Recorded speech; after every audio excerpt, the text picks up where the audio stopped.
He thought that the Soviets had spent years trying to deprive him of what he believed was rightfully his, the World Chess Championship. And he was going to Reykjavik, he was going to Iceland to teach the Soviets a lesson.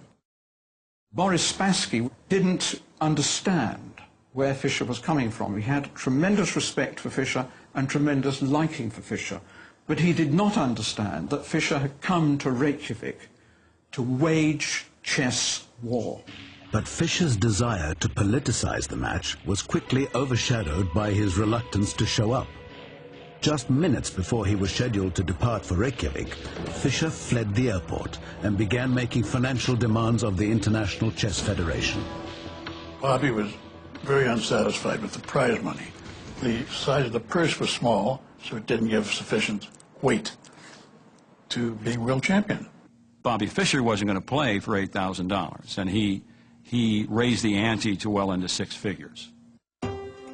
But even after the International Chess Federation raised the pot to $125,000, Fischer still refused to show. He claimed he was holding out for more than just money. If I were interested in personal gain, I wouldn't just be taking up chess. You'd find your brain something else, would you? Yeah, I would be in the stock market. That's where the personal gain is at. As the standoff dragged on, there were some who believed fear, not money or conditions, were keeping Bobby at home. He had a poor score against Spassky, had never beaten him, and somewhere he was losing confidence. With Fischer stewing in New York, officials in Reykjavik moved forward with the match's opening ceremony. The funniest thing is the opening of the match, with all the notables there. The President of Iceland and his cabinet, the President of the International Chess Body, Boris Spassky sitting there. There's only one chair vacant, and it's the challenger, who is still in New York, trying to renegotiate the match agreement. The World Chess Championship had officially begun, but whether the match of the century would actually take place was anybody's guess. With his unprecedented run-up to the World Championship, Brooklyn chess prodigy Bobby Fischer had given America reason to believe that the Soviet domination of international chess would soon come to an end. But on the eve of the biggest match in modern chess history, Bobby Fischer balked. With the press selling the event as a Cold War contest of the highest order, politicians in Washington feared the Soviets would see Fischer's forfeit as a sign of American weakness. Bobby got a call from the White House. Henry Kissinger, the national security advisor, had to intervene, or felt the need to intervene, trying to urge Bobby Fischer to play for America. Famously, he rang up in one telephone call and he said, "This is the worst chess player in the world, calling the best chess player in the world." With a little encouragement from Kissinger and more money put up by British businessman James Slater, Fischer finally agreed to play. Unlike his Soviet counterpart, Fischer brought next to nothing in the way of coaches and support staff. It was Bobby by himself. It was just amazing. And it was very colorful, very romantic when you think about it. The young kid on a white horse against the huge red machine. It captured people's imagination. But upon touring the venue where the match was to be played, Fischer reeled off an elaborate list of demands. He wanted the lights to be right. He wanted the chess sets to be exactly the proper size. The board had to be of a certain dimension. Not all of his demands had to do with the match, though. He demanded that the hotel keeper cook on duty 24 hours a day. Fischer wanted to play tennis on a moment's notice. We had to have a tennis player ready to play him. If he wanted to go bowling, we had to have keys to the bowling alley and a bowler who would go bowling with him. And then he didn't like the suite he was in, so they gave him another suite. Scrambling to meet his demands, the International Chess Federation postponed the start of the tournament for 2 days. This match was being covered by press like no chess match ever was before or since. I think there were, at least at one point, 200 journalists registered there. Norman Mailer came, Arthur Kessler came. People, writers from all over the world came to cover this event. At 5 p.m., Boris Spassky entered the Grand Hall and took his seat at the chess table. Spassky watched as match referee Lothar Schmidt started the game clock. The only problem was, Spassky's opponent was nowhere to be found. You had this difficult, complex, egocentric, monomaniac, semi-paranoid genius called Bobby Fischer, who was making demand upon demand upon demand. Nobody knew whether he was actually going to play Boris Spassky. Finally, 6 minutes after the match had officially begun, Bobby Fischer strolled into the hall and took his seat opposite Spassky. The match of the century was underway. But in the middle of the first game, Fischer noticed the camera crew situated at the back of the auditorium and flew into a rage.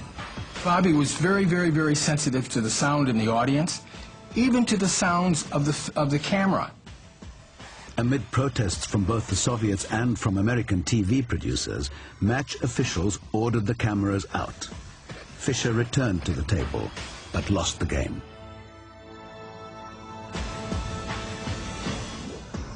When Game 2 got underway 2 days later, Fischer did not appear again. The issue was the cameras. He complained that there was too much noise from the camera and basically unilaterally breached the contract.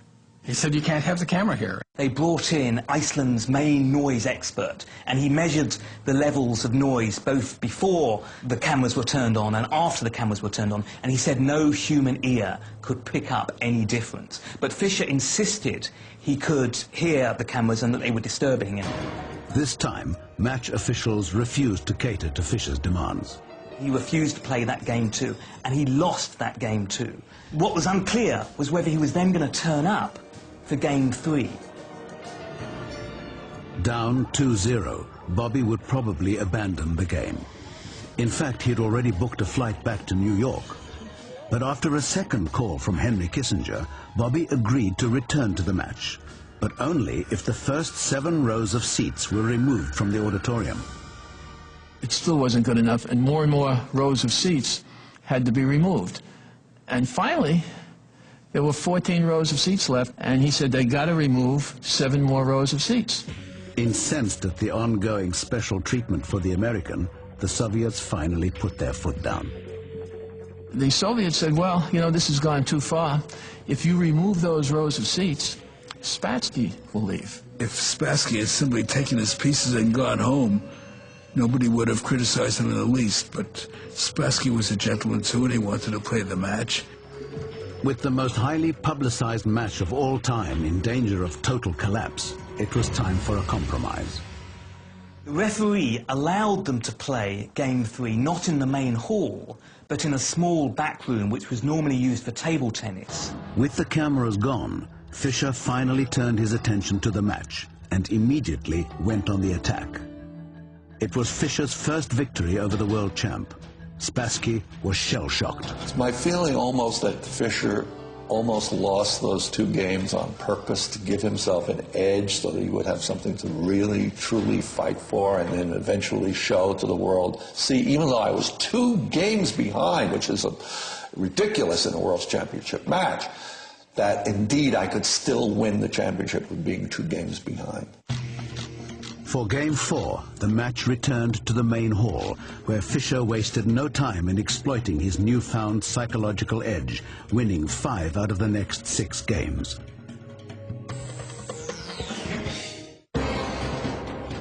Looking back, 1972 was a turning point in Cold War relations. President Nixon and Soviet Premier Brezhnev had opened new channels of trade and goodwill. And National Security Advisor Henry Kissinger had fostered a bona fide friendship with Soviet Ambassador Anatoly Dobrinin. But on the tiny volcanic island of Iceland, the Cold War was more heated than ever. After a month and a half of head-to-head competition, eccentric American Bobby Fischer had world champion Boris Spassky on the run. And his inspired play and outlandish behavior had made the match a global event. Well, the 1972 World Chess Championship made chess sexy for the first time ever. Back in America, Fischer's success was sparking unparalleled interest in chess. Imagine in 1972 what was happening.